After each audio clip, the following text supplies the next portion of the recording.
Les données actuelles de séquençage des génomes des humains modernes et des humains archaïques aussi sont à peu près complètes. Donc sur les 30 000 substitutions non neutres, c'est-à-dire des substitutions qui introduisent des modifications dans la séquence, et les différentes insertions et délétions qui sont fixées dans notre lignage chez Sapiens, après la séparation des autres humains, les archaïques, 100 seulement touchent des acides aminés. C'est très peu. Les autres étant donc très probablement dans des séquences régulatrices importantes. Donc à partir de cette constatation, les auteurs du papier dont je vais vous parler s'intéressent aux méthylations de l'ADN et se concentrent sur la question du langage. Donc les changements dans notre lignage sont attribués non seulement à des changements neuronaux, mais aussi à des changements anatomiques de l'appareil vocal. C'est un truc sur lequel je reviens assez régulièrement, mais c'est important. Ce qui semble donc acquis, c'est que même avec notre cerveau, les autres anthropoïdes, avec un cerveau identique au nôtre, les autres anthropoïdes ne pourraient pas avoir notre niveau d'articulation. Ce qui veut dire que nos cousins PAN, chimpanzés et bonobos, ne sont pas seulement inaptes sur le plan linguistique et grammatical, mais aussi sur le plan de la mécanique vocale. Ce qui ne signifie pas qu'ils sont inaptes à communiquer par un langage des signes, bien mieux que vocalement, même si on peut s'interroger sur la complexité et la richesse de cette communication.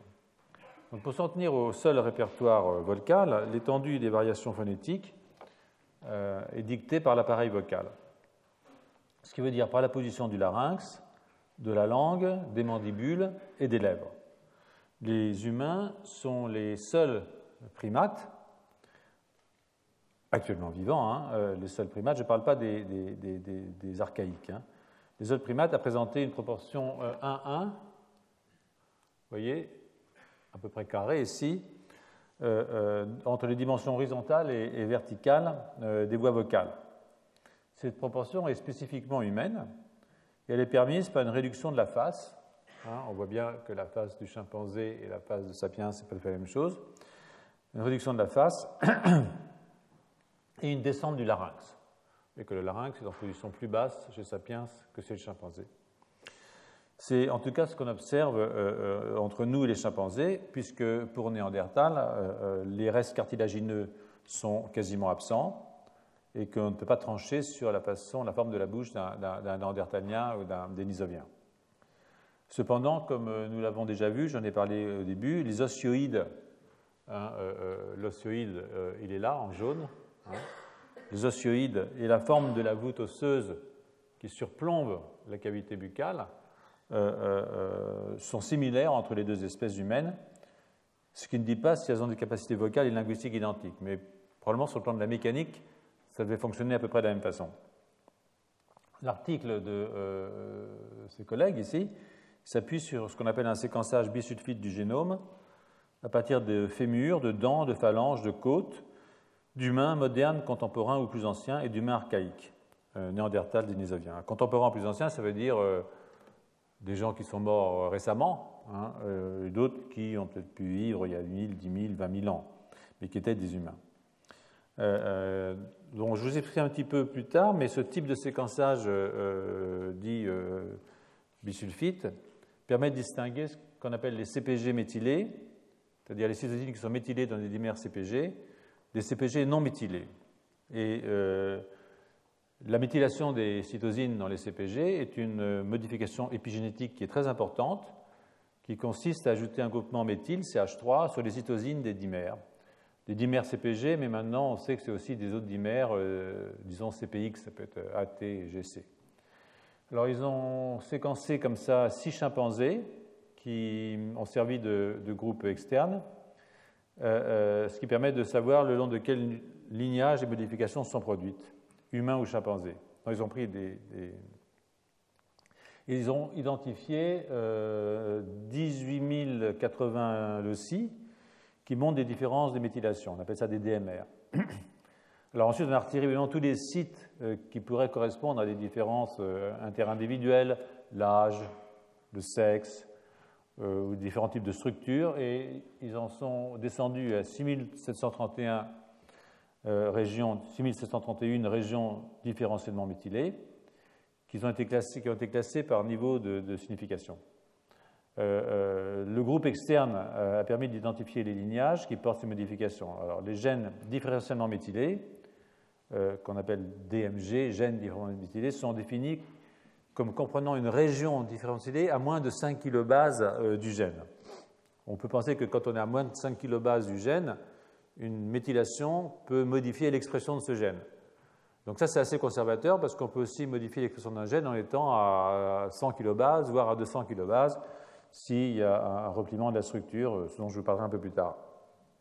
En tout cas, à 5 kilobases, la probabilité que cette méthylation modifie l'expression du gène est très forte. Donc, l'ontologie génétique montre que ces gènes, donc différentiellement méthylés, donc à 5 kilobases d'une région différentiellement méthylée, sont enrichis en termes associés avec le squelette. Différenciation des chondrocytes, synthèse des protéoglycanes, développement du cartilage, développement du squelette embryonnaire, ossification. On trouve aussi des termes qui sont associés aux muscles squelettiques et au système nerveux. Donc, il y a un outil qui s'appelle Gene Organizer qui permet de lier les gènes à des organes et son utilisation. Et alors, quand on fait ça, on se rend compte que les gènes les plus enrichis, que parmi les gènes différentiellement méthylés, qui sont dérivés des humains modernes, les gènes affectant la voix sont les plus enrichis. Les cordes vocales et le larynx, qu'on peut voir ici par exemple. Et puis, si on est un tout petit peu plus souple, un petit moins drastique dans la comparaison, on voit que les gènes qu'il y a aussi des gènes en dessous qui affectent la face, le pelvis et la colonne vertébrale. Et ça, c'est intéressant parce que ce sont 3 régions qui présentent des différences morphologiques, en tout cas les différences morphologiques les plus fortes entre les humains modernes et les néandertaliens, a fortiori les pannes, chimpanzés et bonobos. En conclusion, on peut dire que les gènes affectant la voix sont les plus surreprésentés dans les régions différentiellement méthylées le long du lignage de l'homme moderne.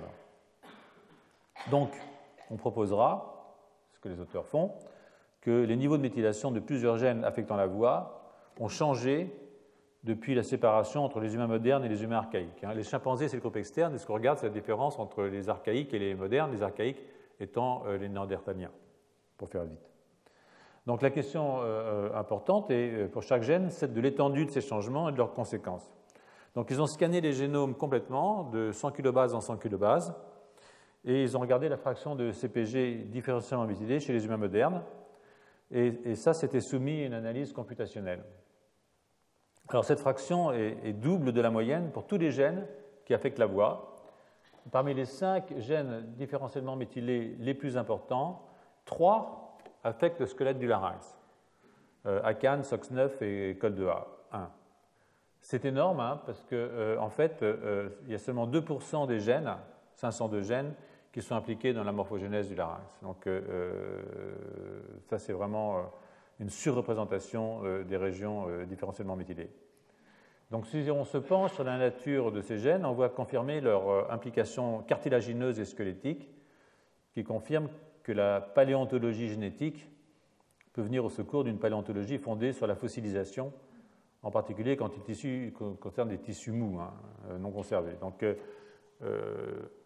il y a des agrécanes, il y a du collagène, etc., mais il y en a 2 qui sont assez intéressants.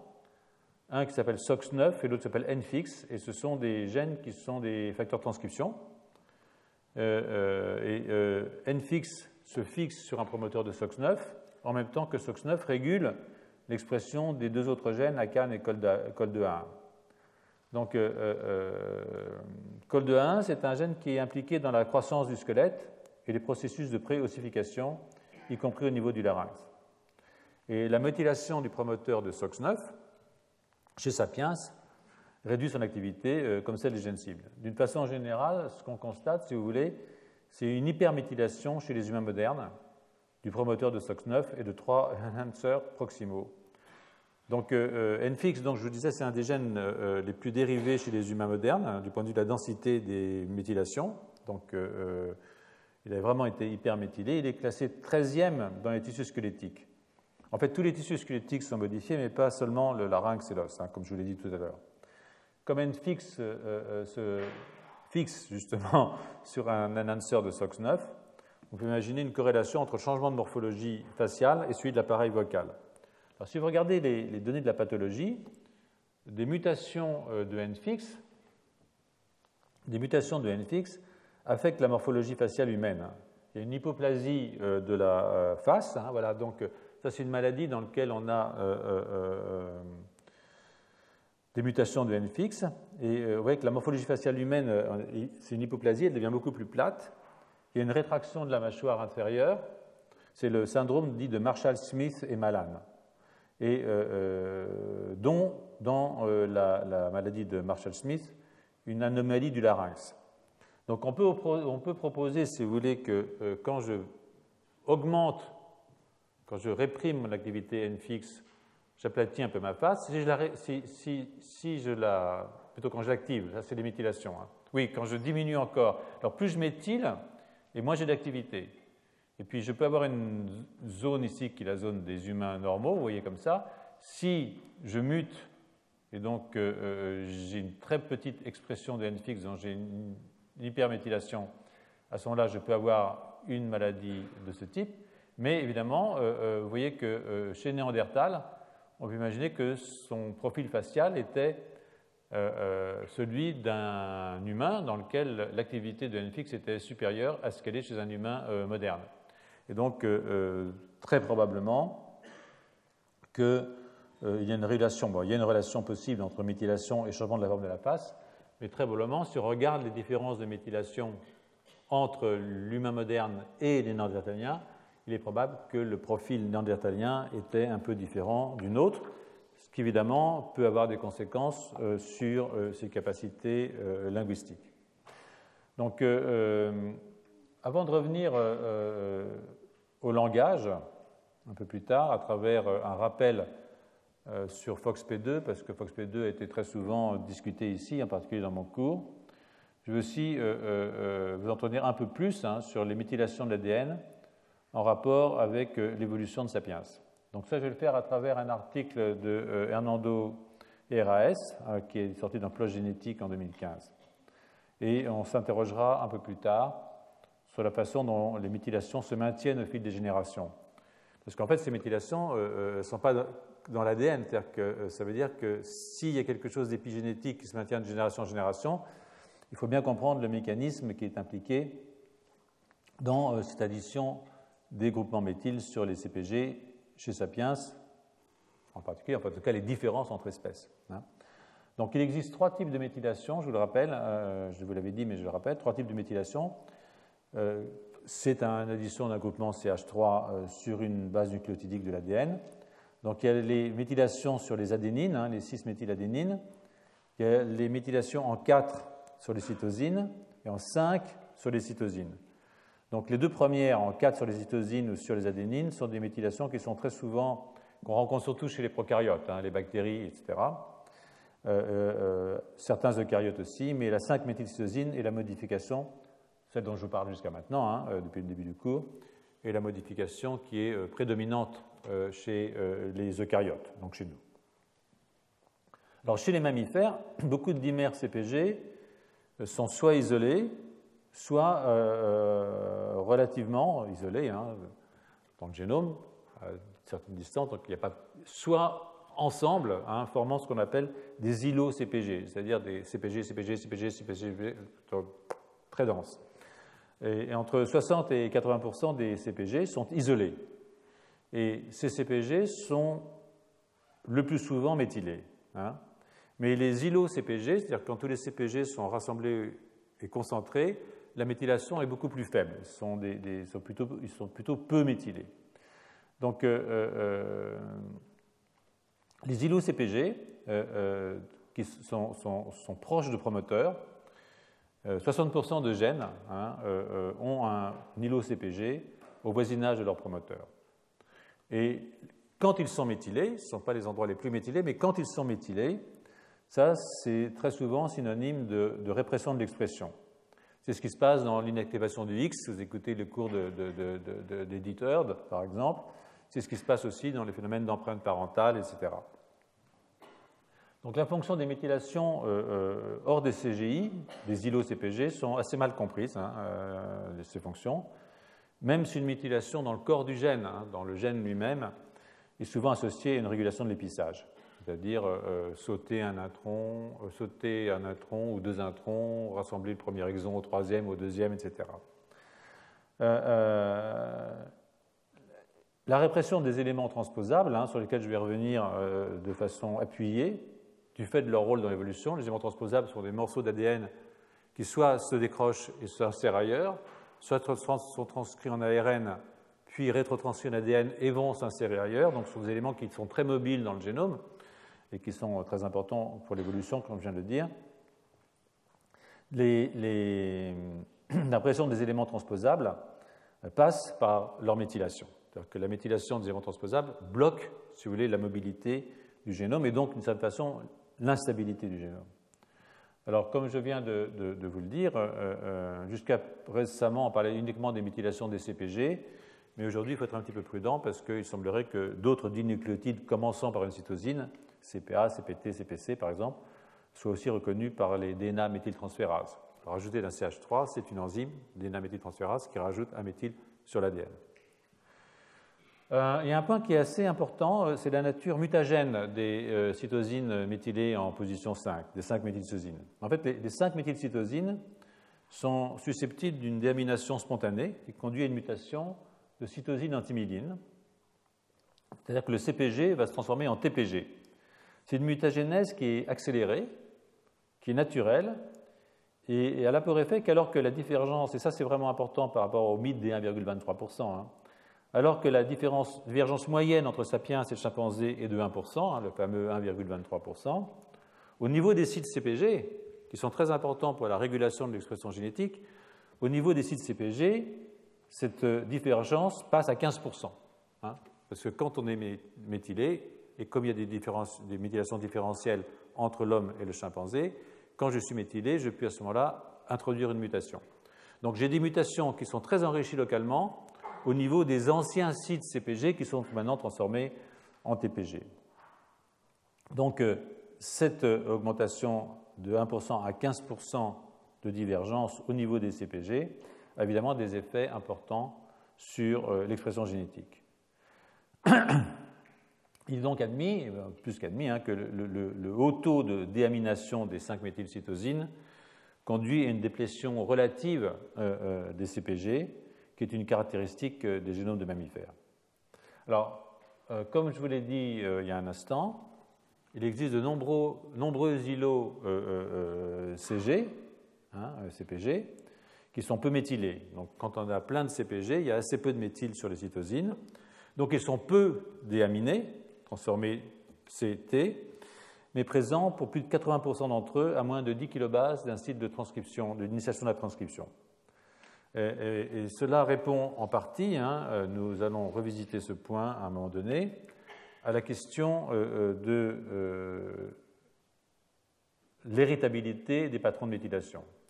Le génome semble contenir une information qui régule le niveau de méthylation, par exemple sous la forme de séquences reconnues par des DNA méthyltransférases. Par exemple, paradoxalement en apparence, les régions riches en GC ne sont pas favorables à la méthylation, ça je vous l'ai dit. Donc une conséquence de toutes ces observations est que les changements évolutifs dans les contenus en CPG contribuent à modifier le paysage de méthylation d'une espèce. Et ça, c'est ce que je vous schématise ici en A. Vous voyez que si vous avez beaucoup de CPG, vous pouvez avoir des transformations CT quand je suis méthylé, et ça conduit à perdre les CPG, et donc ça va diminuer mon niveau de méthylation avec le temps, au cours de l'évolution. Si je n'ai pas beaucoup de méthylation, eh bien à ce moment-là, je ne vais pas avoir de mutation, donc mes C vont rester des C, et puis ça sera très bien comme ça. Donc le niveau de méthylation de cytosine a un rôle, si vous voulez, dans la modification des séquences au cours de l'évolution. Donc les régions riches en CPG sont appelées des balises CPG, en anglais on dit CPG beacons, et elles sont propices évidemment à générer des régions qui sont différenciées méthylées entre espèces. Et généralement, ces balises sont enrichies au voisinage de gènes qui sont importantes pour la cognition et pour le comportement. C'est le cas, par exemple, pour un gène dont je vous ai parlé, HAR1, vous savez, c'est Human Accelerated Region 1, qui est un ARN qui code, c'est un ARN non codant, qui, ça on en a parlé en 2016, joue un rôle dans le développement du cortex. Donc ici, vous voyez, par exemple, dans la région B, dans la partie B ici, qu'une mutation qui affecte la fixation d'un facteur de transcription, là donc j'ai mon facteur de transcription, ici j'ai une mutation qui fait que mon facteur de transcription ne se fixe pas, peut avoir un effet assez fort sur la méthylation en aval du site de fixation du facteur de transcription. Et puis en C, ici, vous avez un cas qui est assez intéressant, c'est-à-dire que j'ai un rétrotransposon qui s'est inséré, donc un élément de rétrotransposition. Il y avait un transposon là, il a fait un ARN, il s'est transformé en ADN qui est venu se fixer ici, et ça peut introduire de nouveaux CPG qui peuvent être sujets à des régulations de la transcription par l'addition d'un méthyle. Ils sont déméthylés là, mais ils peuvent être méthylés. Donc, ce sont des mécanismes qui sont des mécanismes importants parce que, évidemment, comme vous le voyez, tous ces problèmes de CPG et de méthylation des CPG jouent un rôle très important dans la régulation de l'expression génétique. Il existe plus de 100 régions différentiellement méthylées entre les humains et les macaques, et ces régions touchent des gènes aux fonctions neurales qui sont souvent associées à des maladies comme la schizophrénie ou la maladie d'Alzheimer. 14,5% des sites CPG dans les promoteurs, seulement 14,5%, mais c'est pas mal, des sites CPG dans les promoteurs sont méthylés différentiellement entre les tissus. Et ça, c'est normal parce que selon que vous soyez un fibroblaste ou un neurone, vous n'avez pas exprimé le même type de gène. Et donc, les niveaux de méthylation vont être différents pour réprimer un gène ou ne pas le réprimer selon le tissu dans lequel. Donc, le même gène peut avoir un promoteur dans lequel il y a suffisamment ou à proximité de promoteur une région suffisamment méthylée pour réprimer le gène. Par exemple, un gène neural ne va pas être exprimé dans un fibroblaste, ou bien, donc, vous avez des différences entre tissus. Et puis, 8,6% environ des CPG présents dans les promoteurs sont méthylés différentiellement entre espèces. Et ceux-là sont responsables de 12 à 18%, de 12 à 20% de différences observées dans l'expression des gènes. Donc, vous voyez tout de suite qu'on passe de 1,23%, mais dans des gènes qui sont particulièrement importants, au niveau de la cognition par exemple, vous montez tout de suite de 1 à 18%, c'est quand même pas négligeable. 70, alors là je vais vous parler un petit peu de 70% des gènes, alors c'est une question du sperme qui est une question intéressante, 70% des gènes dans le sperme des chimpanzés et des humains sont hypométhylés, ont très peu de méthylation, mais avec des différences sur lesquelles je vais revenir dans un instant parce que c'est important sur un plan évolutif. Donc je passe évidemment sur les différences qui ont été observées dans les cellules sanguines et j'insiste sur les plus de 2000 régions différentiellement méthylées observées avec les humains archaïques, entre nous les humains archaïques, avec des changements très importants dans un complexe, qui est le complexe OXD, qui est un complexe des gènes OX, et qui évidemment peut avoir à faire avec le plan du corps et surtout la stature, la façon dont se comporte, la longueur des mains, la longueur des bras, etc. Donc le plan du corps d'une façon générale. Donc je viens de vous l'annoncer, je vais discuter avec vous un article récent, très récent en fait, sur les méthylations différentielles entre le sperme humain et le sperme des chimpanzés. Avant, il faut que je vous rappelle assez brièvement ce que sont les éléments mobiles dans le génome. Donc brièvement, parce que je vais y revenir de façon très appuyée un peu plus tard, à la fin de ce cours, et aussi dans le cours suivant. Donc ce sont des éléments qui font environ, enfin vous le savez parce que j'en ai déjà parlé, mais je vais partir d'une revue. Alors là, c'est une série de références que vous pourrez aller voir quand le cours sera mis sur le site web, qui sont importants parce que pour ceux que ça intéresse, vous avez des différences, vous avez des références, des articles qui peuvent traiter des choses assez intéressantes, par exemple les régions qui sont différentiellement méthylées et qui ont à voir entre l'humain et le macaque, par exemple, et qui ont à voir avec, par exemple, ce que je disais tout à l'heure, la schizophrénie, maladie d'Alzheimer. Là, c'est entre l'humain et le chimpanzé, des gènes différentiellement méthylés dans des structures comme le foie, le cœur et le rein. Là, le sperme, on va en parler dans un instant. Et donc, je pense que si ça vous intéresse, ces affaires, je vous recommande d'aller regarder un tout petit peu certaines de ces références qui sont très intéressantes, et je n'ai pas le temps, évidemment, de vous discuter tous ces articles. Mais ce dont j'ai discuté maintenant, c'est cette question de transposon. Donc ça, c'est une diapositive d'introduction.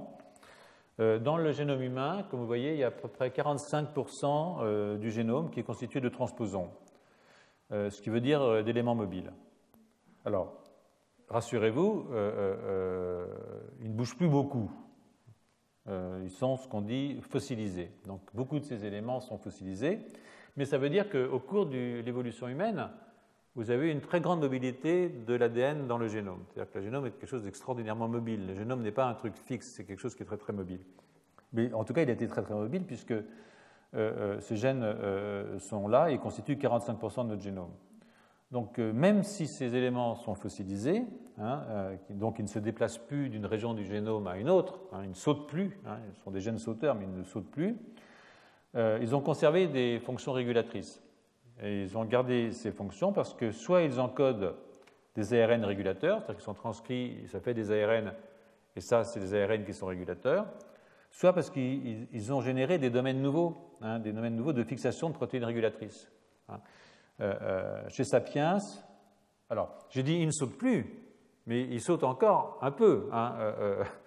Chez Sapiens, il y a une centaine de transposons qui sont encore actifs. Donc vous avez chez Sapiens, chez nous, une centaine d'éléments mobiles comme ça qui peuvent passer d'un morceau du génome à un autre. Et chez la souris, c'est bien pire, il y a 3000 transposons actifs chez la souris. Donc, comme vous pouvez voir ici, il y a 5 classes. Là, j'ai mis 6 classes. En fait, il y a 6 classes de transposons. Vous avez les transposons à ADN, ici. Donc, en fait, c'est un morceau d'ADN qui sort, donc ça fait un trou qui est réparé, et ce morceau d'ADN va aller se mettre ailleurs. Donc ça, c'est un morceau d'ADN qui peut sauter d'un endroit à un autre, qui va donc introduire des mutations, mais qui n'agrandit pas le génome, puisque j'en perds un bout d'un côté, mais je récupère de l'autre. Donc la taille totale de mon génome ne change pas par la rétrotransposition des transposons ADN. Vous savez ce qu'on appelle les rétrotransposons. Il y a plusieurs classes de rétrotransposons, et il y en a qui sont en fait dérivés de rétrovirus. Par exemple, toute cette classe-là qu'on appelle les RFK, ce sont 8% du génome humain à peu près.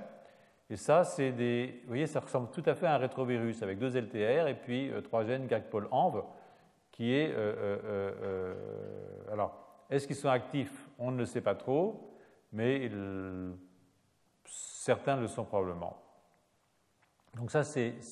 Et puis, vous avez ce qu'on appelle les transposons à poly A, qui sont en fait comme des mini-gènes avec un promoteur, un sacré UTR, et puis des séquences qui sont transcrites.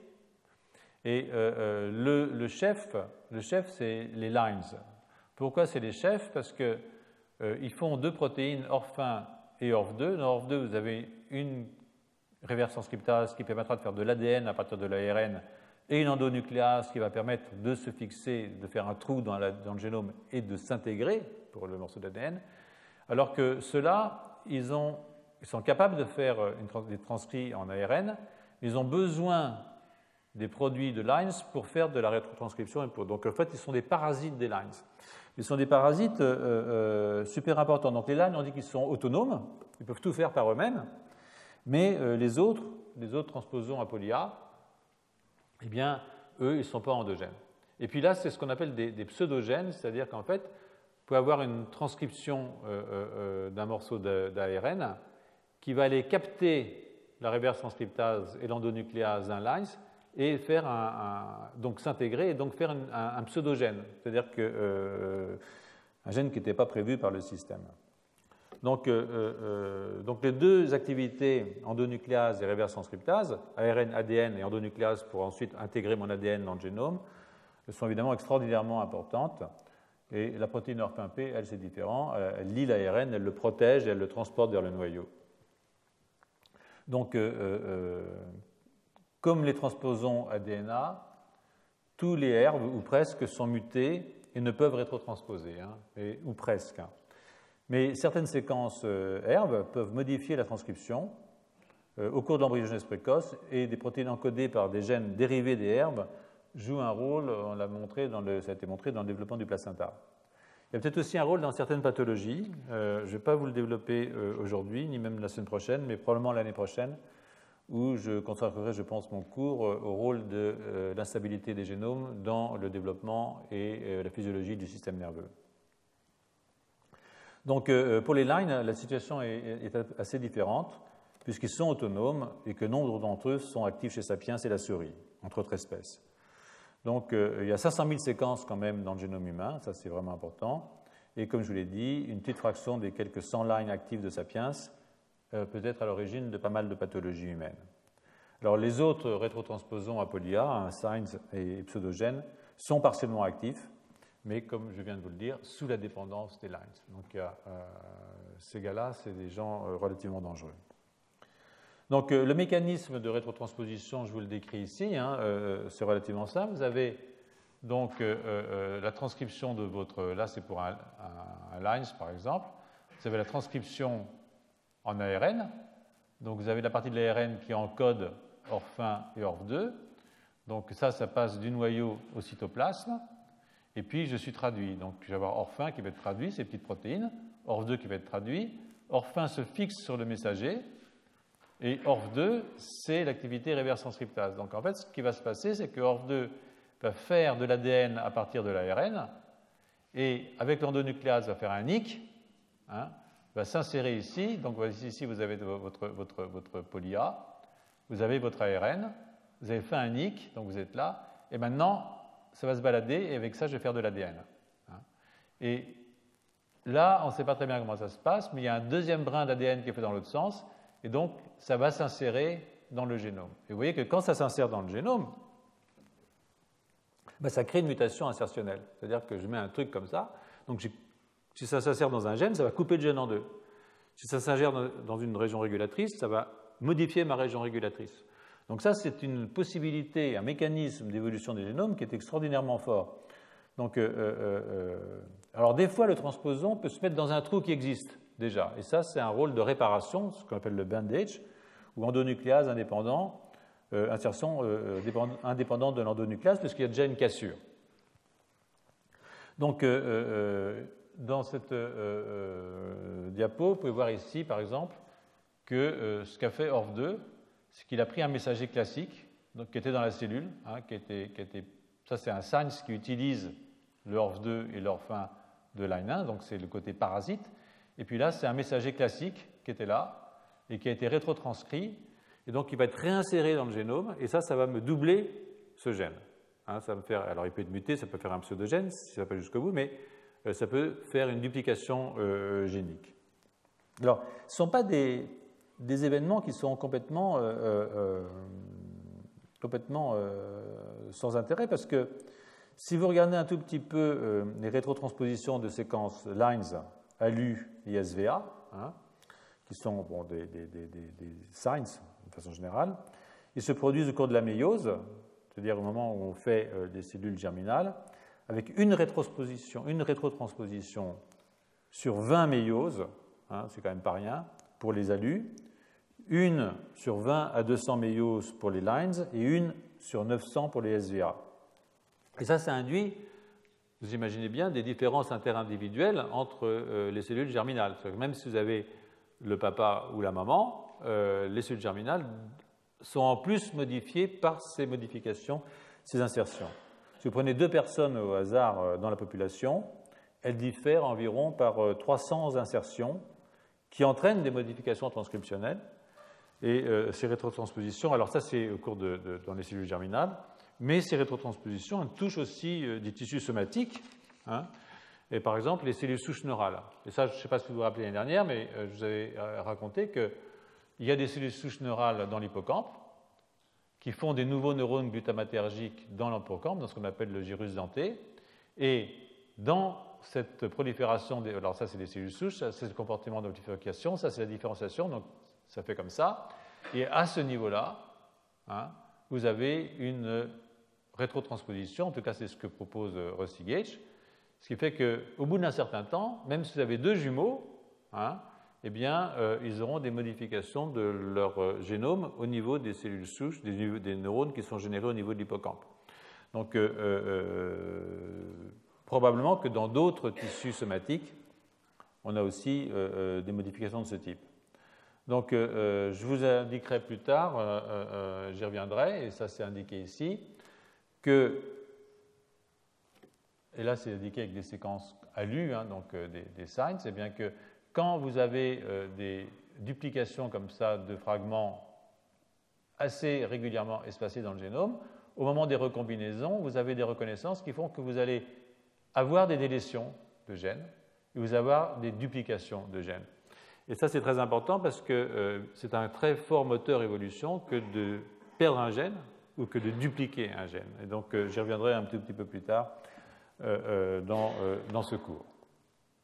Donc, maintenant que nous sommes armés de ces éléments rudimentaires de connaissance, hein, sur lesquels je reviendrai, je vais revenir tout de suite à la question des méthylations, en particulier au niveau de la lignée germinale, parce que c'est une chose qui est de grande importance, puisqu'évidemment, à toute modification au niveau de la lignée germinale a de fortes chances d'avoir des effets au cours du développement, hein, et ou de devenir héréditaire. Donc, je pars d'un article assez récent de Fukuda qui discute l'évolution du méthylome. Le méthylome, vous savez, on dit le transcriptome, le méthylome, le machin. Donc, le méthylome, c'est simplement les régions qui sont méthylées différentiellement dans les différents organismes. Le méthylome dans le sperme des primates, en lien avec les insertions de rétrotransposons et l'instabilité génétique. Alors, les auteurs commencent par rappeler que la plupart des CPG sont méthylés, ce qui n'est pas entièrement vrai, puisque vous avez vu que je vous ai dit que dans les îlots-CPG, les méthylations ne sont pas très fortes, mais que cette méthylation est réduite dans les CGI, dans les îlots-CPG, ce que je viens de vous dire. Et puis, la méthylation est évidemment faible dans les promoteurs et dans les enhancers qui sont actifs. C'est-à-dire que quand je suis actif, je ne suis pas méthylé. L'hypométhylation est synonyme d'activité transcriptionnelle. Alors, c'est jamais noir et blanc. Bien sûr, il peut y avoir des exceptions qu'il faut être méthylé pour être actif. Parce que, évidemment, la biologie, c'est toujours comme ça, il y a toujours des exceptions et des modifications. Mais en général, c'est une règle qui tient. Et donc, la méthylation est réduite dans les îlots-CPG et dans les promoteurs et les enhancers actifs, en contraste avec un niveau très élevé de méthylation dans ces mêmes éléments quand les gènes qu'ils contrôlent sont réprimés au niveau transcriptionnel. Et si on compare des espèces proches, les changements ne se trouvent pas tant au niveau de la séquence des protéines. Hein, en fait, c'est des mutations qui sont assez rares. Les protéines sont plus ou moins les mêmes entre un chimpanzé et un humain, c'est les mêmes protéines essentiellement. Mais les modifications, ce sont des modifications qui affectent le site d'expression, le niveau d'expression et la durée d'expression d'un gène. Et ça a à voir avec la régulation. Hein.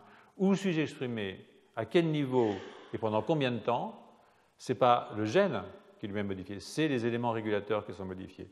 D'où l'importance des modifications dont je suis en train de vous entretenir. Donc ces modifications des éléments régulateurs ou de leur activité passent par plusieurs canaux, bien entendu, dont leur mutation, dont des modifications des histones qui structurent la chromatine, mais aussi, dont aussi la méthylation. Et on estime aujourd'hui que de 12 à 20% des différences d'expression génétique entre chimpanzés et humains sont explicables par des méthylations dans les promoteurs. Hein. Donc ça, c'est pas 12 à 20%, c'est pas mal. Donc les modifications de méthylation ont des effets sur la fixation des facteurs de transcription ou de protéines. Alors, un des exemples classiques, c'est ce qu'on appelle les CC-TSC Binding Factors, CTFC, qui n'ont pas d'activité transcriptionnelle par eux-mêmes. Ils se lient à une autre protéine qui s'appelle la coésine et ils jouent un rôle très important dans la structure tridimensionnelle de la chromatine. Et là encore, les transposons ont une fonction évolutive, puisque 4% des sites de fixation de ces facteurs sont dérivés d'éléments de type SIN, de type ALU, encore reconnaissables. Hein. Donc ça veut dire en fait que ces insertions dans le génome ont eu un rôle non seulement de modification de la structure linéaire du génome, mais aussi de la structure tridimensionnelle du génome. Alors cette structure tridimensionnelle est très importante dans la régulation de l'expression génétique, parce qu'elle produit ce qu'on appelle des TAD, c'est-à-dire des domaines topologiquement associés.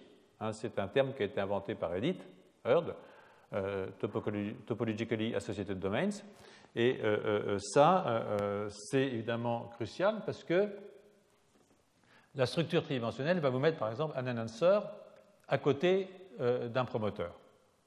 Et donc ça va modifier votre activité transcriptionnelle. Donc, et c'est pour ça que tout à l'heure je vous disais, quand j'ai une région qui est méthylée à 5 kilobases, je suis à peu près sûr qu'elle aura un effet, et puis j'ai ajouté tout de suite, mais ça peut aussi avoir un effet si elle est méthylée à 100 kilobases. Ça peut avoir un effet si elle est méthylée à 100 kilobases parce que justement, vous avez ces repliements. Et ces repliements, en tout cas chez la souris, ces repliements peuvent être provoqués par l'insertion de séquences de type ALU, de type SYN, mais qui ont eu lieu évidemment il y a un certain temps parce qu'elles sont dérivées d'éléments SYN. Donc ces structures tridimensionnelles sont donc cruciales, puisque, comme je dis, elles mettent au contact les promoteurs avec les enhancers, même quand ces deux structures sont à des distances considérables. Alors on n'est plus à 5 kilobases, là on peut être à 150 kilobases, 200 kilobases, 300 kilobases. Donc ça a amené énormément d'études consacrées à la structure tridimensionnelle des génomes. Alors, le consensus, si vous voulez, le consensus général aujourd'hui, il était que les régions hypométhylées dans ce qu'on appelle l'épigénome des mammifères étaient de petite taille, quelques kilobases, comme les CGI ou les enhancers. Cependant, on a récemment identifié des domaines hypométhylés de plusieurs dizaines de kilobases.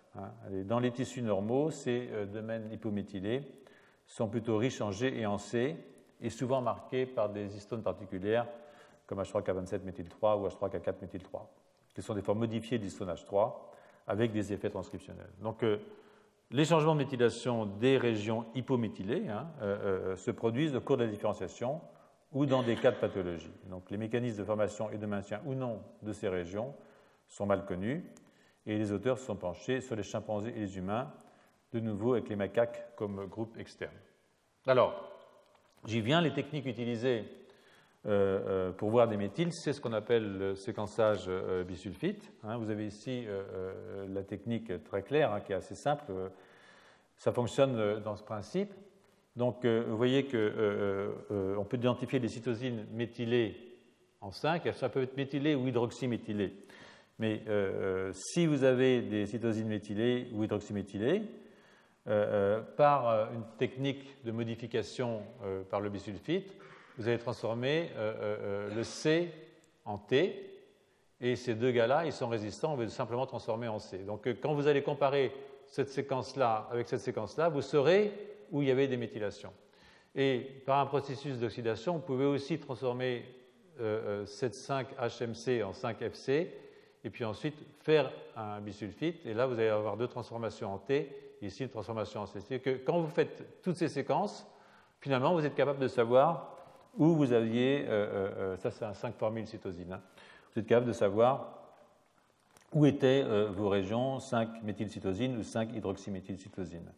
Donc ça c'est simple, et à partir des données de la littérature, les auteurs ont vérifié, ont pu établir qu'il existe de nombreuses régions différentiellement méthylées et qui sont espèces spécifiques. Donc ça c'est ça qui est important. Et ces régions différentiellement méthylées entre les espèces, donc c'est-à-dire qu'avec des différences de méthylation qui sont espèces spécifiques, qui marquent l'appartenance à une espèce, eh bien, il se trouve qu'on en trouve dans le sperme, et elles sont très fréquemment dans des régions intergéniques. Donc, les régions intergéniques, c'est des régions qui sont entre les gènes, et dans ces régions intergéniques, eh bien, il y a souvent des séquences répétées de type rétrotransposon. Et dans les cellules somatiques, les neurones, les fibroblastes, les muscles, ces régions sont plutôt dans les promoteurs, dans les exons et dans les introns. Donc c'est une différence probablement importante, mais Quelle est l'importance? On ne le sait pas. Et ce qu'on peut dire, c'est que les régions qui sont hypométhylées de façon espèce spécifique dans le sperme ne le sont pas dans le tissu somatique. Donc il y a une différence qui se produit évidemment au cours de la différenciation. Faut que je me trompe dans mes diapositives. Oui. Alors, ça veut dire, en fait, qu'il s'est produit une dérivation très rapide du méthylome. Dérivation, ça veut dire une évolution très rapide, le nom des gènes du méthylome, dans le sperme depuis la séparation entre les chimpanzés et les humains. Donc, humains, chimpanzés, et là, vous avez une grande modification du méthylome. Et si vous introduisez un macaque, toujours comme groupe externe, eh bien, les auteurs ont identifié quelque chose comme 3112 domaines hypométhylés et 2563 hyperméthylés chez Sapiens, contre 22 000 hypométhylés et 608 hyperméthylés chez le chimpanzé, toujours espèce spécifique. Et l'analyse de ces régions révèle que pour le sperme, mais pas pour les cellules somatiques, les régions différentiellement méthylées sont très enrichies en rétrotransposons. Hein.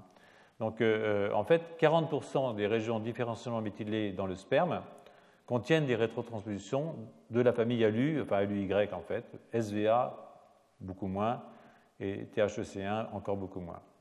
Donc, ces derniers sont des rétrotransposons ALTR, dérivés de rétrovirus. Et si je m'en tiens aux ALUY, qui sont des séquences de type SYN, en fait, il y en a énormément de séquences ALU chez Sapiens, qui forment la grande majorité. Les niveaux de méthylation aux abords des ALU sont en général plus bas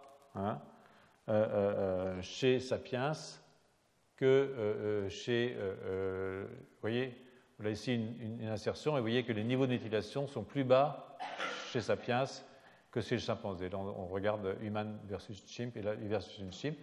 Et ça, c'est une insertion d'un SVA et là, c'est l'insertion d'un ALU. Et vous voyez que vous avez des modifications de méthylation qui sont liées en fait à l'insertion de ces transposons. Donc, les auteurs ont remarqué que certaines de ces régions qui sont différentiellement méthylées dans le sperme sont très très grandes, elles ont plus de 20 kilobases. Et donc, cela les a conduits à rechercher des régions qui sont hypométhylées dans les tissus humains et chimpanzés, sans se préoccuper trop des régions espèces spécifiques. Et il est apparu assez clairement que le sperme, chimpanzé humain, contient plus de régions hypométhylées que les tissus somatiques. Donc, je ne veux pas rentrer trop dans les détails parce que ça peut vous embêter, mais si vous regardez ici les régions différentiellement méthylées, vous voyez qu'entre l'humain et le chimpanzé, il y a des régions qui sont différentiellement méthylées, qui sont ici en noir, et il y en a plus dans le sperme, ici, que dans les tissus somatiques. Vous voyez ici la différence ici est beaucoup plus grande que ces deux cercles qui sont quasiment concentriques. Donc, ça veut dire que ces régions ont très fortement évolué entre humains et chimpanzés dans le sperme des deux espèces. En plus, ce qui est vrai, c'est qu'il y a 3 fois plus de régions chez Sapiens que chez Pan qui sont donc hypométhylées. Et 234 des très grandes régions hypométhylées chez Sapiens sont vraiment spécifiques de notre espèce. Il n'y a que chez nous. Alors que 9 de 236 sont spécifiques de Pan seulement. Donc, ces régions sont méthylées chez le macaque, ce qui indique que c'est bien un trait qui est dérivé chez Sapiens, puisque le macaque, il est comme le chimpanzé de ce point de vue-là. Donc, c'est quelque chose qui nous est arrivé postérieurement à la séparation des chimpanzés, et ce sont des régions qui sont localisées dans des régions pauvres en GC, pauvres en gènes, riches en AL1. Donc, et beaucoup sont dans le chromosome X. Donc, ce que je voulais aussi vous rajouter là-dessus, c'est que l'hypométhylation est très souvent associée à des instabilités chromosomiques dans certaines maladies, dont certains cancers. Et pour ce qui est plus important pour nous, ici, c'est qu'elles sont associées à des variations dans le nombre de copies génétiques, ce qu'on appelle les CNV, Copy Number Variations. Et les variations en copies génétiques sont très importantes dans énormément de maladies qui sont liées à des variations en nombre de copies génétiques.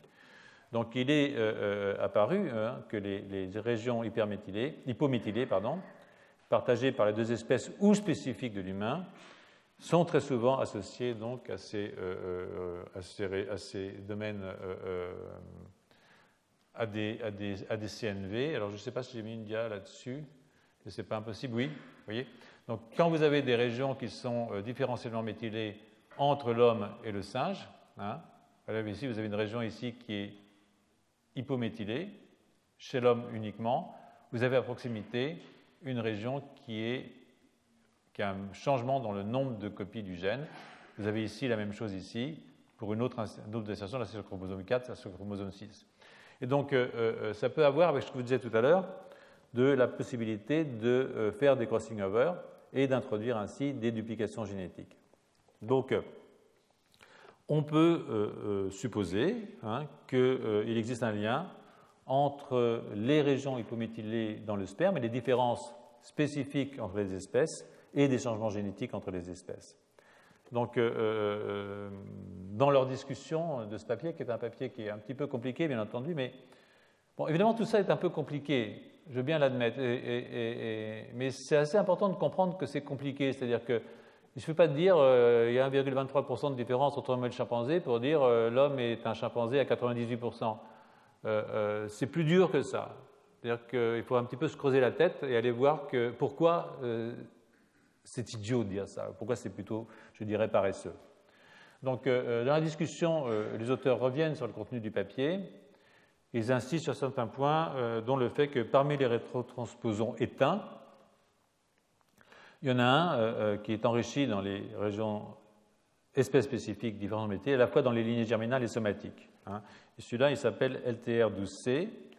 Il a été rendu inactif il y a environ 6 millions d'années, donc juste avant notre séparation entre l'homme et le chimpanzé. Donc lui, il est chez nous et chez lui. Hein. Et en fait, toutes les copies de ce rétrotransposon éteint ont des orthologues entre les humains et les chimpanzés. Je vous rappelle qu'orthologue, ça veut dire homologue à travers l'évolution. Alors, cette famille, hein, LTR12, elle peut servir d'annonceur, et les méthylations différentielles ont pu introduire des expressions différentielles des gènes avoisinants. Donc, c'est une constatation. Cette constatation, l'étude aussi de transposons actifs, hein, et de leur association dans le sperme à des domaines hypométhylés indique que les insertions de rétrotransposons constituent un élément important dans l'évolution du méthylome chez les primates. Donc, on est 45% de transposons quand même. Vous voyez, donc chez Sapiens, 45% de son génome est constitué d'éléments transposables.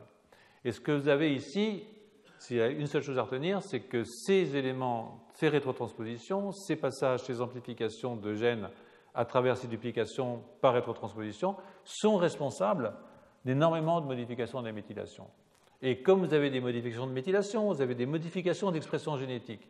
Et donc en fait, même si le génome est très proche, hein, les conséquences de cette implication des éléments instables, les transpositions, eh bien, a un rôle à jouer énormément, à la fois dans les niveaux d'expression, mais aussi dans le nombre de copies de gènes.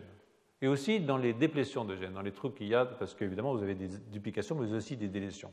Et si on a le temps d'y revenir, je vous ai déjà donné des exemples. Des exemples où vous avez une délétion, par exemple, ce que j'appelle les human candles, des trucs qui sont conservés dans toutes les espèces, mais délétés seulement chez Sapiens. Et vous vous rappelez, je vous ai parlé de ça sur la sensibilité à la testostérone, par exemple, et la féminisation du mâle chez Sapiens et chez les espèces civilisées, entre guillemets, les bonobos, par exemple. Et puis, il y avait d'autres condèles, je vous ai parlé, un condèle qui met un récepteur à Wnt, qui est un facteur, un morphogène, près d'un annonceur et qui fait qu'on a une plus grande prolifération de cellules souches dans le système nerveux. Et ça, c'est une délétion. Je vais aussi montrer des duplications. Je vous ai parlé de SGARP-P2 une fois. Vous avez une duplication du gène, et ensuite le gène est tronqué, la forme dupliquée, il y a le gène complet, mais les formes dupliquées sont tronquées et servent, en fait, jouent un rôle d'inhibiteur de l'expression de l'activité de la protéine complète et ralentit le développement du cortex. C'est un effet de néothénie dans le développement du cortex, avec plus d'épines dendritiques. Si j'ai le temps, je vous rappellerai ça parce qu'en fait, l'origine de ces délétions et l'origine de ces duplications, qui peuvent être suivies ensuite de modifications des gènes dupliqués, ont un rôle évidemment très important à jouer dans l'évolution et en particulier dans l'évolution du système nerveux. Donc, ce n'est pas uniquement un problème de génétique, hein, parce que ça a évidemment des conséquences importantes sur le développement des organes. Alors, comme le langage, évidemment, hein, si on veut penser les différences entre l'homme et le chimpanzé, on est obligé de s'intéresser aux questions de langage. Comme le langage revient régulièrement, et pour cause, hein, je rappelle aux nouveaux venus qui peuvent être encore ici, ce que j'ai dit souvent du gène FOXP2, hein, de ces mutations humaines. Je vais le faire très rapidement parce que c'est un point que j'ai abordé dans les années précédentes. Puis il a fait l'objet d'énormément d'articles, y compris dans des revues assez peu spécialisées, hein. Donc à l'adresse d'un public plus large que le public scientifique. En effet, même si nous pouvons, vous voyez ici, c'est quand même assez frappant, hein, le nombre de CNV qui est attendu et celui qu'on peut voir, en fait, c'est-à-dire de variation de copies génétiques. Donc ça, c'est vraiment frappant. Donc je reviens sur FOXP2. Donc c'est un cas intéressant parce que ce n'est pas une mutation de régulation, c'est une mutation dans le gène lui-même, hein. Donc, évidemment, les modifications épigénétiques, elles ont des effets extraordinairement massifs, parce qu'elles ont des effets assez larges à la fois sur la structure du génome et sur la régulation de l'expression des gènes, mais il peut aussi y avoir des mutations ponctuelles, hein. Il y a, quand on dit 1,26% de mutations ponctuelles, ça fait environ 30 millions de mutations ponctuelles dans un génome, c'est quand même pas mal.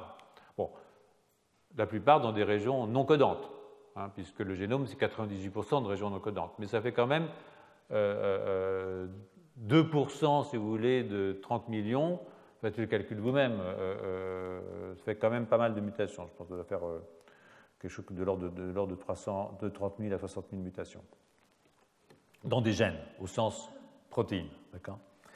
Donc, ces mutations ponctuelles sont aussi importantes dans l'évolution et l'identification de gènes qui seraient à l'origine du langage humain peuvent reposer sur des mutations qui, chez vous, chez moi ou chez l'humain moderne, sont à l'origine de pathologies, hein, linguistiques ou grammaticales.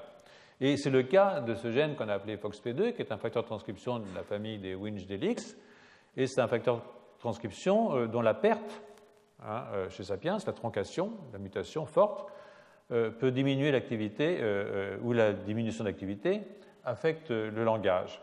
Et ça a attiré l'attention des chercheurs, hein, et on sait que les individus qui sont hétérozygotes pour FOXP2, c'est-à-dire qu'ils n'ont qu'un seul gène FOXP2 et qui présentent une mutation qui affecte la liaison de FOXP2 à l'ADN, eh bien, ou bien carrément la perte, hein, du gène complètement par réarrangement chromosomique, souffre d'une déficience développementale qui affecte tout particulièrement le langage, hein. À ce stade, je voudrais vous rappeler que les mutations de FOXP2 affectent à la coordination des mouvements orofaciaux et l'apprentissage auditif, qui est très important maintenant pour apprendre une langue, hein. Donc les données physiologiques suggèrent une altération des circuits corticostriataux et corticocérébelleux, et il est probable que les déficits grammaticaux sont liés aussi à ces problèmes moteurs, hein, une dyspraxie orofaciale, et aussi à des modifications des circuits neuronaux, en particulier ceux qui sont impliqués dans l'apprentissage auditif. Donc, comme je dis, c'est un facteur de transcription. Il est exprimé dans un très grand nombre de tissus, dont, pour ce qui est du cerveau, les neurones pyramidaux des couches 5 et 6 du cortex, divers neurones des noyaux thalamiques, les cellules de Purkinje du cervelet, les médiums spinioneurones du striatum, les interneurones V1 de la moelle épinière. Et pour ceux qui sont un petit peu neurophysiologiques, neurobiologistes ici, ils voient tout de suite qu'il y a une sorte de couleur motrice là-dedans. C'est-à-dire que c'est dans plein de noyaux qui sont impliqués dans le contrôle moteur. Chez les oiseaux chanteurs, vous vous rappelez, je vous ai dit vous parler là, les oiseaux chanteurs, l'expression de FOXP2 est augmentée dans ce qu'on appelle l'ARA-X ici, qui est impliqué dans l'apprentissage du chant et qui diminue dans les heures qui suivent une séquence de chant. Alors chez le pinson, par exemple, un oiseau chanteur, comme vous le savez, la perte de FOXP2 dans l'AR10, que vous avez ici, au cours de l'apprentissage juvénile du chant, diminue la qualité de l'apprentissage et la densité des épines dendritiques. Donc l'expression de FOXP2 augmente dans le thalamus auditif des souris après stimulation additive. Donc, alors, chez les vertébrés, FOXP2 est parmi les 5% des protéines les plus conservées. C'est une protéine qui est extrêmement conservée parmi tous les vertébrés. Par exemple, la poule diffère de l'homme par 8 acides aminés sur 708. Donc, ce n'est pas beaucoup. Hein. Et la souris diffère de l'homme de 3 acides aminés sur 708 aussi, en gros, quoi, hein. Donc, il suffit de 2 changements dans l'exon 7 qui sont produits après notre séparation, après les chimpanzés, il y a environ 6 ou 7 millions d'années. Donc, voilà, hein, c'est ces 2 changements ici. Voilà, ici, vous avez 2 changements, voilà les 2 mutations qui sont produites après la séparation entre l'homme et le chimpanzé, les chimpanzés et humains, d'accord? Donc, et les chimpanzés diffèrent de la souris, eux, par une mutation, bon, c'est pas grave, un D80E, c'est un acide qui est renvoyé par un acide, donc c'est pas grave. Mais les chimpanzés ont 2 acides aminés chimpanzés dans l'exon 7, hein, celui qui porte les 2 changements humains. Donc, nous, on diffère des chimpanzés par ces 2 mutations dans l'exon 7 qui sont indiquées ici. Donc, l'évolution récente donc, a été extrêmement rapide. Hein, sur les 175 facteurs de transcription qui ont été étudiés du point de vue de leur évolution, FOXP2 est le 6e pour ce qui est de la vitesse d'évolution.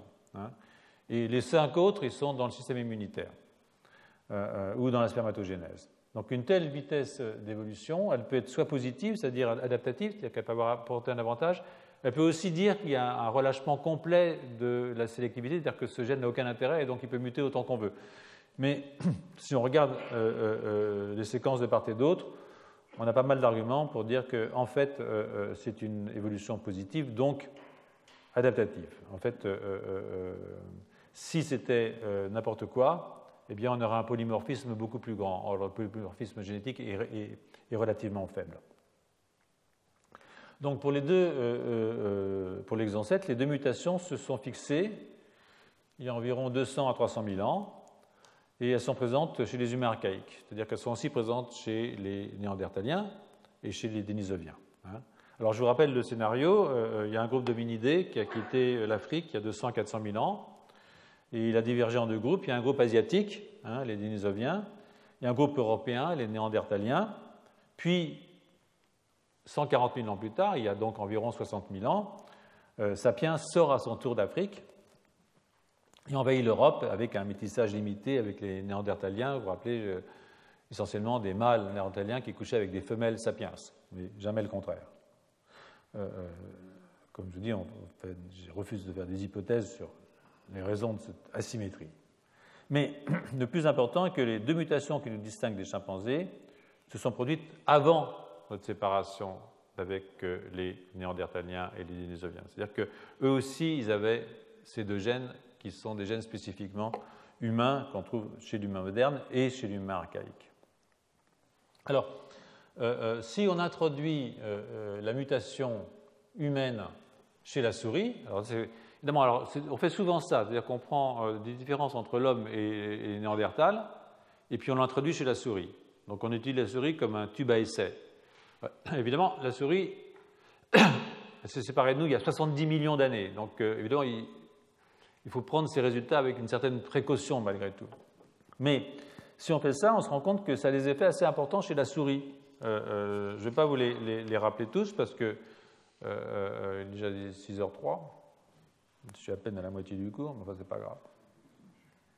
Donc, ce qu'on peut voir, c'est que si on fait ça, on voit que il n'y a pas de grosse différence chez la souris. Elle ressemble relativement à ce qu'il faut, quoi. Donc, là, on introduit les 2 mutations chez la souris. Donc, c'est la mutation qui diffère l'homme du chimpanzé. Et puis, on compare ça avec des souris hétérozygotes. Je vous expliquerai pourquoi ou pas, mais ça n'a pas d'importance. Alors que, aussi, ici, une hétérozygote, c'est pour montrer que la mutation qu'on introduit chez la souris, elle n'est pas liée, elle n'introduit pas une inactivation du gène. Et vous allez voir pourquoi, parce que, en fait, quand vous faites ça, c'est l'hétérozygote, il varie dans le sens inverse, au niveau, par exemple, de la synthèse de neuromédiateurs, hein, de ce qui se passe dans la souris dans laquelle on a mis les 2 gènes humains. Donc en fait, le fait d'avoir introduit ces 2 gènes humains n'abolit pas, si vous voulez, l'activité de FOXP2, mais lui donne une activité contraire de ce qu'on a quand on inactive un des allèles. Et donc, vous pouvez regarder, ça c'est des comportements de la bestiole. En fait, avoir mis des trucs humains, ça lui fait un coup. Et aussi, quand vous mesurez la synthèse de certains neurotransmetteurs, ici, la concentration de dopamine corticale. Donc, tout ça pour vous dire que ces mutations, elles ont une certaine importance dans le développement de la souris. Et d'ailleurs, si vous regardez ici, par exemple, vous introduisez le gène humain dans cette souris par transgénèse. Et vous voyez que ici, je pense que c'est au niveau du striatum, mais il me semble, je ne me souviens plus très bien, oui, c'est les median spiny neurons. Vous voyez qu'ils ont une arborisation dendritique plus compliquée, c'est-à-dire que morphologiquement, ces neurones sont plus compliqués. Et surtout, vous avez une augmentation de ce qu'on appelle la long-term depression, c'est-à-dire un phénomène d'apprentissage qui est plus fort quand j'ai les gènes humains, quand j'ai les deux mutations humaines. Donc, ce sont des mutations, et de nouveau, je suis prudent, parce que c'est la souris, et c'est 70 millions d'années. Mais ça veut dire que ces mutations ne sont pas neutres sur le plan ni de la morphologie, ni de la physiologie de mes souris. Et en plus, ça leur donne des changements sur le plan des compétences vocales. Donc, je ne rentre pas dans les détails. Vous avez les références des articles pour aller les chercher. Mais finalement, les animaux humanisés, ce qu'on appelle ça, c'est humanisé pour FOXP2, ont des différences en fait pour les paramètres qui ont à voir avec l'analyse des pics de fréquence. Donc c'est vraiment aventureux de comparer les vocalisations d'une souris au langage humain, même si chez tous les mammifères terrestres, vous avez des vocalisations qui sont créées par un souffle d'air qui vient des poumons et qui passe par le larynx, qui produisent une vibration des cordes vocales ou active un soufflet aérodynamique comme chez la souris. Même si les humains ont des vocalisations innées, grognement par exemple, comme les souris, la plupart des vocalisations sont apprises, pas comme chez la souris, mais peut-être et en partie comme chez les oiseaux. C'est une question qui reste un petit peu en suspens, bien entendu, mais ce qui est important, c'est de voir que vous avez des différences quand même, que ces deux mutations ont des effets forts, en tout cas dans le tube ASS souris, sur la morphogénèse, sur les niveaux de neuromédiateurs, sur l'apprentissage synaptique, vu par la dépression à long terme. Et donc, probablement, on peut jouer un rôle dans la capacité motrice, essentiellement, de Sapiens, de contrôle de l'appareil vocal et linguistique. Donc, je viens de faire allusion là, à l'apprentissage du chant chez les oiseaux, qui a des ressemblances assez fortes avec celui des vocalisations chez les humains, et qui engage les mêmes circuits, les circuits des ganglions de la base, et leur modulation de dopaminergique. Donc, si on supprime FOXP2 dans les ganglions de la base, striatum, en particulier des oiseaux chanteurs, ça affecte leur capacité d'imitation vocale. Et chez Sapiens, je vous l'ai dit, les porteurs d'un allèle muté de FOXP2 ont des modifications de la structure et de la physiologie du striatum, en même temps que des handicaps linguistiques et grammaticaux. Donc, on peut faire l'hypothèse que ces deux mutations dont nous sommes bénéficiaires, enfin bon, je pense, oui, auraient contribué à augmenter la finesse du contrôle moteur des muscles orofaciaux. Et rappelez-vous ce que je vous ai dit tout à l'heure avec les méthylations différentielles et la façon dont, en fait, notre système orofacial est aussi modifié de façon épigénétique. Donc, vous avez des interactions entre des modifications génétiques, par exemple comme celle de FOXP2, des modifications épigénétiques qui vont vous modifier la forme de la bouche, la descente du larynx, l'histoire de l'osioïde, enfin tout ça. Et ces interactions font que, fondamentalement, nous sommes probablement capables de parler quand d'autres espèces, les chimpanzés ne sont pas capables. Et pour les néandertaliens, il y a toujours ce doute, puisqu'ils ont la modification épigénétique, génétique, la même que la nôtre, les deux mutations dans FOXP2, mais d'un point de vue épigénétique, c'est peut-être un tout petit peu différent. Donc, je vais en rester là pour cette affaire. Et cette année, je vais faire l'impasse sur la question du déplacement des bords, qui est Parce que vous savez, on est toujours dans cette question de l'agrandissement du cerveau. Hein. Les 400 cm3 d'un chimpanzé, les 1300 cm3 d'un sapiens ou 1400 cm3 d'un sapiens, qui est aussi une différence énorme par rapport au 1,23%. Là, on est dans les 400%, hein, c'est 4 fois plus, donc c'est quand même pas rien.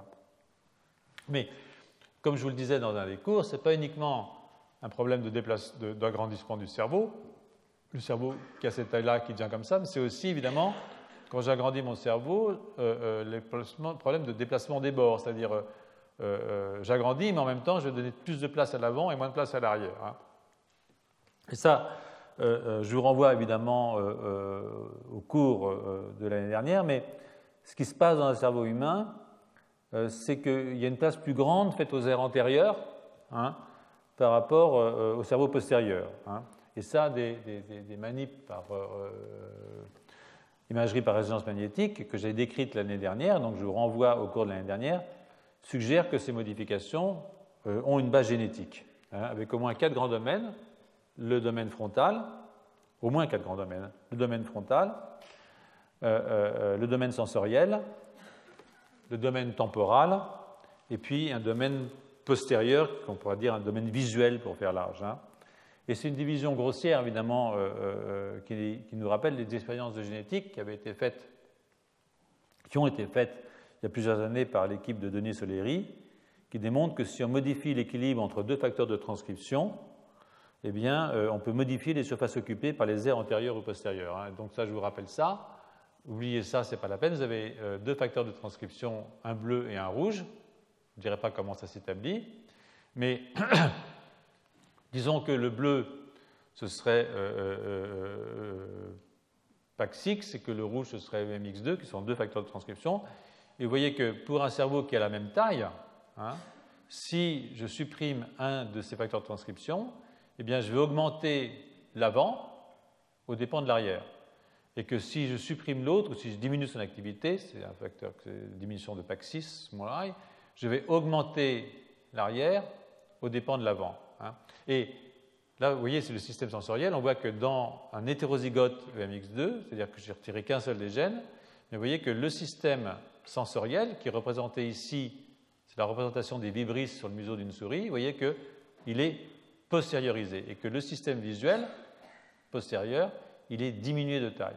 Donc en fait, il suffit, et ce que vous voyez aussi, c'est ça qui est important, c'est que la taille globale de mon cerveau n'est pas modifiée. Donc je peux augmenter la taille du cerveau, et ensuite je peux, par des mutations génétiques ou par des mutations qui affectent l'expression de ces gènes, par exemple des régulations des promoteurs de ces gènes, ou des méthylations des promoteurs de ces gènes, où ils vont être moins exprimés d'un côté que de l'autre, eh bien je vais pouvoir modifier le bord, et par exemple donner de avantage à la région antérieure par rapport aux régions postérieures. Donc je ne vais pas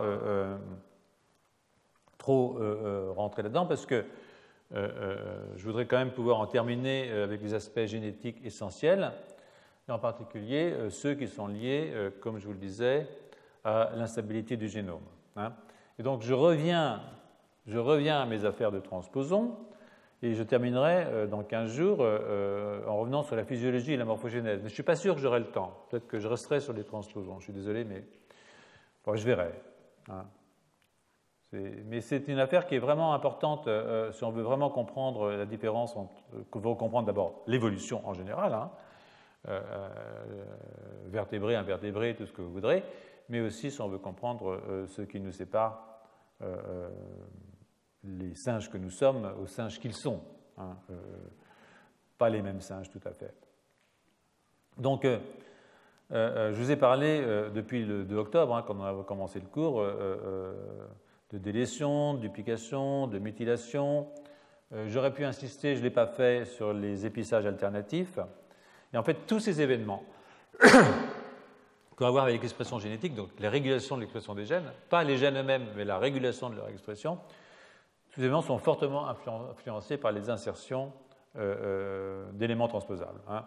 Donc, dans la mesure où le génome est composé pour 45% hein, chez Sapiens de tels éléments, même fossilisés, il est probable, comme cela a été démontré pour le méthylome du sperme, que cette histoire de mobilome hein, a joué énormément dans l'évolution des espèces et tout particulièrement dans les voies séparées, prises d'un côté par les humains et de l'autre par les primates non humains.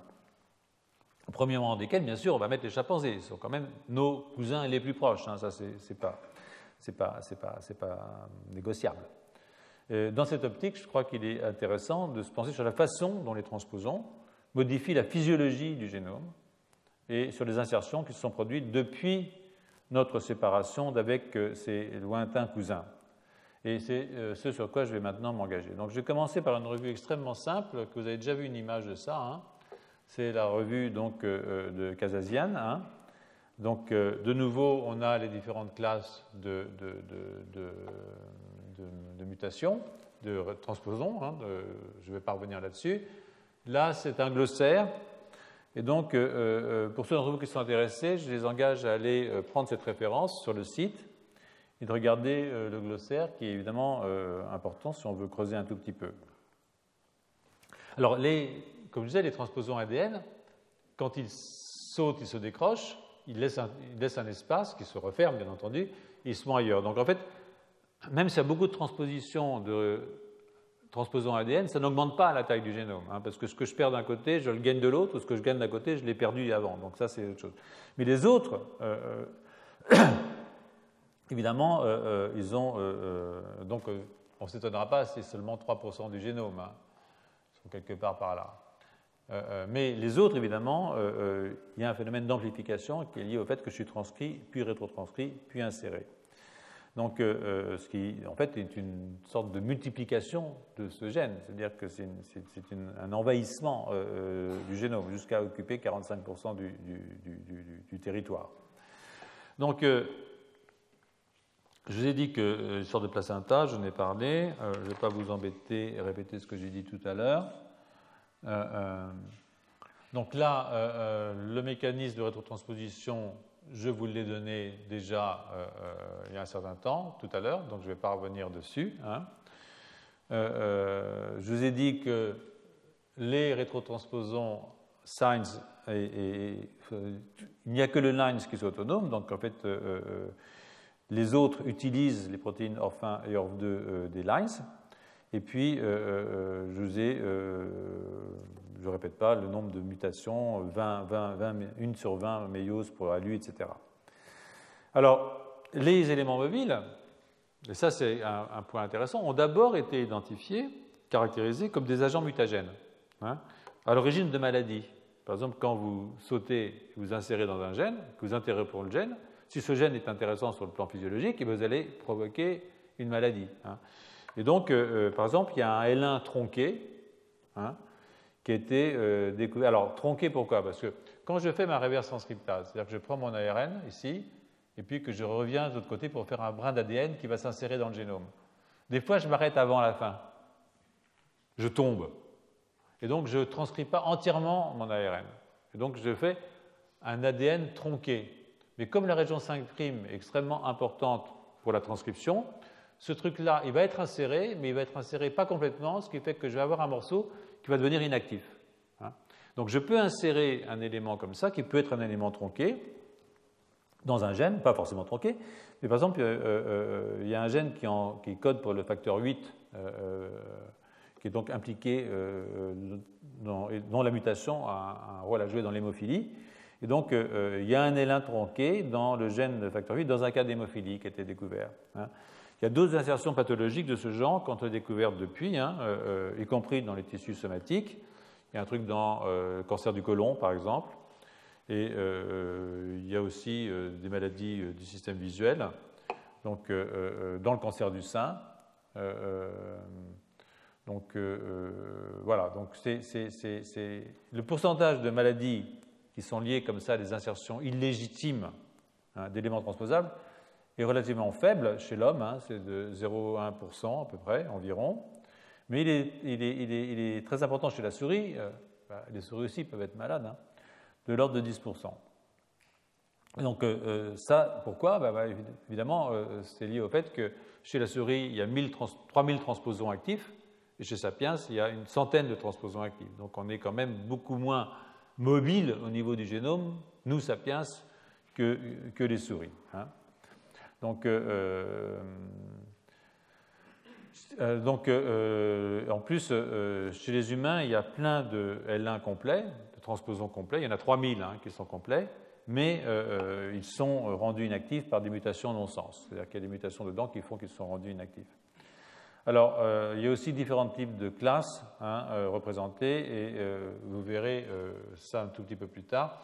Dans cette diapo, je vous ramène un tout petit peu sur les trucs, c'est une diapo simplifiée qui vous rappelle un petit peu comment les choses fonctionnent, mais je ne vais pas m'étendre trop là-dessus, puisque, au fond, ça ne ferait que répéter ce que j'ai déjà dit. Donc, pour en venir à l'évolution des génomes, il y a un article relativement récent de Cordo et Batzer qui donne l'essentiel des informations. D'abord, il rappelle que du fait de leur activité et accumulation pendant les 10 derniers millions d'années, l'impact des éléments transposables sur l'évolution des génomes et des génomes des primates est considérable. Aujourd'hui encore, nous venons de le voir, je vous l'ai dit, on estime que L1 et ALU produisent une nouvelle insertion toutes les 20 naissances à peu près. Dans la lignée germinale, avec passage à la transcendance, ou dans les lignées somatiques. Les insertions ALU chez Sapiens se sont produites massivement. Il y a beaucoup, mais le pic d'insertion ALU, c'était bien avant que Sapiens n'existe, et il y a environ 40 millions d'années. Et le pic d'insertion des lines, c'est il y a entre 12 et 40 millions d'années, c'est-à-dire que c'est un peu plus récent. Alors, une des premières conséquences de ça, évidemment, c'est l'augmentation de la taille des génomes. Il y a 750 millions de bases qui proviennent de séquences L1 et ALU, soit entre un tiers et un quart du génome. Simplement de séquences ALU. Donc vous voyez que cette activité-là, ça, un peu comme le cerveau a augmenté, le génome a aussi augmenté énormément au cours de l'évolution. Et pour les 6 millions d'années d'évolution humaine, depuis qu'on s'est séparé d'avec les chimpanzés, les pannes plutôt, il y a 2000 L1, 7000 ALU et 1000 SVA qui se sont accumulés, soit environ 8 millions de paires de bases. Et ça, c'est chez nous. C'est nouveau. Il s'en est passé aussi chez le chimpanzé, ce qui ne fait que nous faire diverger un tout petit peu plus rapidement. Avec évidemment des variations interindividuelles, des polymorphismes interindividuels qui sont des marqueurs intéressants quand on fait l'histoire démographique de l'humanité. Alors, ces insertions, je vais vous donner encore 2-3 minutes parce que je vous ai dit qu'il faut que je parte très très vite ce soir. Ces insertions provoquent une instabilité locale des génomes, des réarrangements génomiques, et sont aussi à la source d'innovation génétique. Il n'y a pas que du négatif quand ça change. Et donc il y a des exemples d'instabilité génétique, je peux vous les montrer ici. Par exemple, une insertion ici, si mon transposon s'insère dans ce gène, il va faire une mutation. Donc il va le muter, ça c'est clair. Donc je l'ai dit, on connaît 65 maladies héréditaires, je ne l'ai pas dit mais je vous le dis, qui ont été induites de cette façon, dont certaines formes d'hémophilie ou de myopathie. ORF2 peut induire des cassures double brin, bien sûr, ici, là, c'est une endonucléase, donc elle va faire une cassure double brin. Mais aussi, on peut avoir des insertions qui sont indépendantes de l'endonucléase, et donc ça vient réparer d'une certaine façon. Au niveau des réarrangements génomiques, une délétion peut être créée par l'insertion d'un élément transposable. Alors la taille des délétions est très variable, depuis une paire de bases simplement, jusqu'à 130 000 paires de bases environ. La moyenne des délétions créées par une insertion, c'est de 800 paires de bases. Donc on estime qu'au cours de l'évolution des primates, il y a eu 45 000 délétions qui ont été induites par insertion, qui ont supprimé près de 30 millions de paires de bases dans le génome. Donc vous voyez, on en gagne et puis on en perd. Donc en fait, l'idée qu'il faut garder, enfin l'image qu'il faut garder, c'est d'une très grande, au fond, instabilité du génome liée à l'activité de ces parasites génétiques, d'une certaine façon, que sont les éléments transposables. Donc, alors on a aussi des innovations génétiques, par exemple des transductions, qui peut conduire à la duplication de séquences codantes, et ça c'est aussi très important, qui sont présentes soit dans la région 3', soit dans la région 5'. Et puis vous avez les rétrotranscriptions de messagers, et ça c'est un truc que je ne l'ai pas mis ici, mais vous avez un messager, il est rétrotranscrit, et ça va faire des pseudogènes, j'en ai parlé tout à l'heure, mais aussi des gènes dupliqués, hein, en supposant que l'insertion se produit au niveau très proche d'un élément régulateur. Vous allez avoir la création de nouveaux gènes via des mutations du gène dupliqué. Donc vous avez le gène, je duplique, et ce gène dupliqué, il va muter. Comme le gène d'origine est toujours là, sa fonction est appliquée, mais le gène muté, il peut acquérir de nouvelles fonctions. Par exemple, je vous parle souvent d'OTX2, d'OTX1.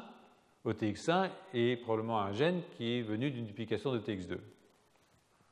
Donc, il y a un cas dont je vous ai beaucoup parlé l'année dernière, mais je reviendrai peut-être dans ma conclusion dans 15 jours. Je vous en ai parlé tout à l'heure, j'y ai fait allusion, c'est la duplication de SGARD-P2, hein, suivie de sa troncation et d'un effet de ralentissement sur le développement du cortex. Donc, il semble qu'il y ait un nouveau rétrogène soit né tous les millions d'années. Ce n'est pas beaucoup. Sur 65 millions d'années, ça ne fait jamais que 6. Hein. Non, 65 millions, ça ne fait jamais...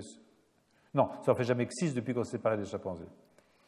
Donc, aussi, ce qui se passe, c'est que quand j'ai un élément transposable qui se fixe dans un gène, il peut être exonisé, c'est-à-dire qu'il peut se transformer en exon. C'est-à-dire qu'il peut introduire, il peut modifier la protéine par exonisation quand il est introduit dans un intron. C'est-à-dire que j'ai les exons, j'ai les introns. Normalement, j'ai un splice qui fait que mon intron saute. Et si j'ai un TE, un élément transposable qui se met là-dedans, il peut être reconnu comme un exon. C'est-à-dire qu'il va être traduit en protéine. Donc, je vais modifier la structure de ma protéine. Et ça fait partie aussi de l'évolution de la structure des protéines. Je vous rappelle aussi, pour mémoire, évidemment, que la méthylation des CPG joue un rôle important et donc que la méthylation des CPG participe à la répression des éléments transposables. En fait, les CPG des promoteurs de L1, les lines, sont hautement méthylés, hein, et un tiers des CPG humains sont dans des séquences ALU. En fait, il y a une nécessité de réprimer cette activité. En même temps, vous allez voir qu'elle a été domestiquée d'une certaine façon, c'est-à-dire qu'elle est utile. Hein, et ça, c'est quelque chose dont je n'ai pas le temps de vous parler aujourd'hui, mais parce que je vais arrêter maintenant, mais c'est quelque chose dont je vous parlerai parce que, au fond, il y a toujours dans l'évolution des choses qui sont positives, des choses qui sont négatives. Et en fait, ces éléments transposables qui peuvent être des destructeurs, hein, ils vont introduire des mutations, ils vont introduire des cassures.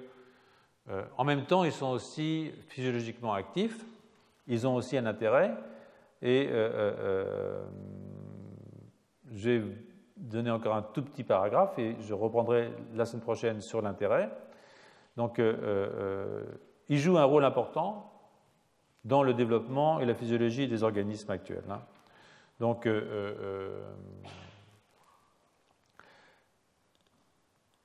leur activité, par exemple, je vous dirais, par exemple, je vous avais raconté, je ne vais pas vous montrer ça parce que c'est trop compliqué.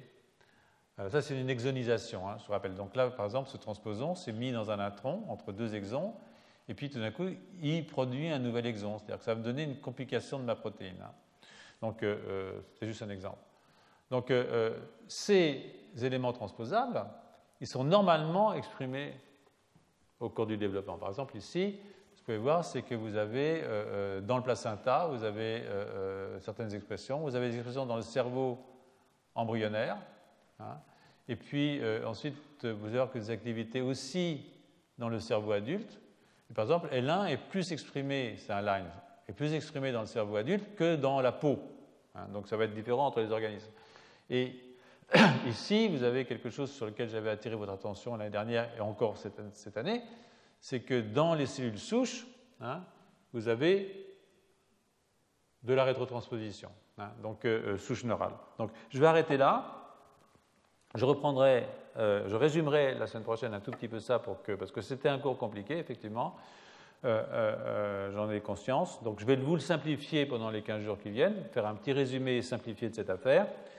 Et je repartirai sur le rôle physiologique, de toute façon, des lines, parce qu'il y a un rôle physiologique qui est important.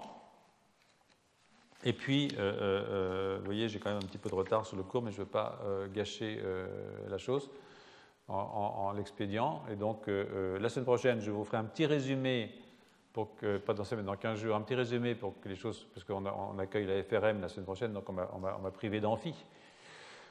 Tant pis pour l'envie d'amphi, voilà.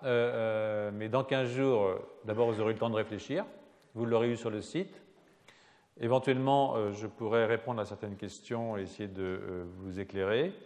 Et puis nous terminerons sur la fin des transposons. Et si j'ai le temps, je reprendrai des exemples de physiologie pour montrer comment des modifications qui sont créées par des éléments transposables peuvent se traduire en modifications au niveau cérébral et rendre compte des différences qu'on peut avoir entre les humains archaïques et les humains modernes. Mais pour ce qui nous intéresse le plus aujourd'hui, parce que les archaïques n'existent plus, même s'ils ont leurs défenseurs, entre les chimpanzés et nous. Et vous verrez pourquoi nous ne sommes pas des singes comme les autres. Voilà. Je vous remercie.